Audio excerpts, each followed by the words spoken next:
Abraha काबा से इतनी नफरत क्यों करता कि 60,000 फौज लेके काबा पर हमला कर दिया?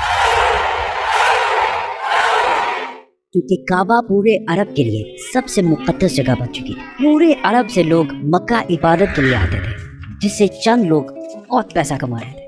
अब्राहा को इस बात से बहुत गुस्सा आता था कि ये गरीब मक्का वाले, ना इनका कोई बादशाह है ना कोई गवर्नमेंट है, ये क्यों पूरे अरब का सेंटर बन चुके हैं। तो उसने हमले से पहले अपनी सल्तनत यमन के कैपिटल सना में एक बहुत बड़ा चर्च बनाया ताकि लोग काबा को छोड़कर उसके पास आए।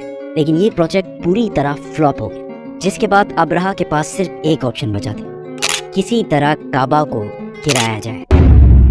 अब्राहा किसी बादशाह के घर में पैदा नहीं हुआ था, बल्कि ये रोमन एम्पायर के एक छोटे से शहर के एक छोटे से बिजनेसमैन का गुलाम था। असल में मसला ये था कि यमन और हबशा की लड़ाई बहुत अरसे से चल रही, क्योंकि Yemen was dominated by juice, यहूदी, और हबशा में सारे क्रिश्चियंस रहते थे। तो क्या होना था?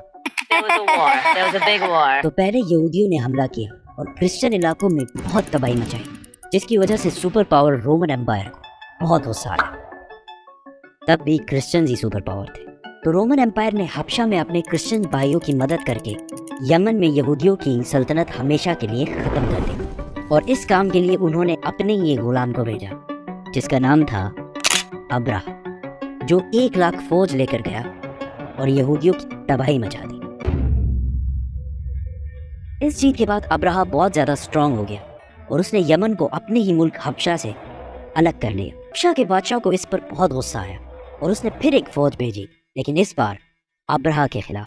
इस नई फौज ने अपने ही जनरल को कत्ल करके अब्राहा के सामने पेश किया और अब्राहा के फौज में शामिल हो गया। इसके बाद अब्राहा पूरे अरब का सबसे ताकतवर बादशाह बन गया और पूरे अरब में उसका इन्फ्लुएंस फैल गया। सिवाय एक चीज़ के, हर साल पूरे अरब से हज़ारों लोग मक्का में काबा के तवाफ के लिए जाया करते थे। तो अब्राहा ने सोचा इसमें कौन सी बड़ी बात है, हम भी एक बना देते हैं। तो उसने अपने कैपिटल में एक आलीशान चर्च बनाया, जिसको उसने पूरे दुनिया के हीरे जवाहरात से भर दिया। ये बिल्डिंग पूरे अरब में सबसे खूबसूरत और आलीशान बिल्डिंग थी।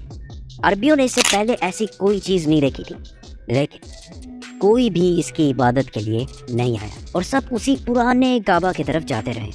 इतना खर्चा और इतना सब कुछ करने के बाद भी जब अब्राहा फेल हुआ, तो उसके पास सिर्फ एक ही ऑप्शन बचा। तो उसने 60,000 लोगों की फौज जमा की और काबा पर हमला कर दिया।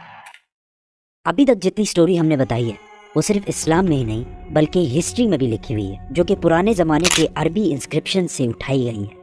इन सब में अब्राहा एक बहुत बड़ा बादशाह था, लेकिन उसके मक्का जाने का कोई भी जिक्र नहीं है।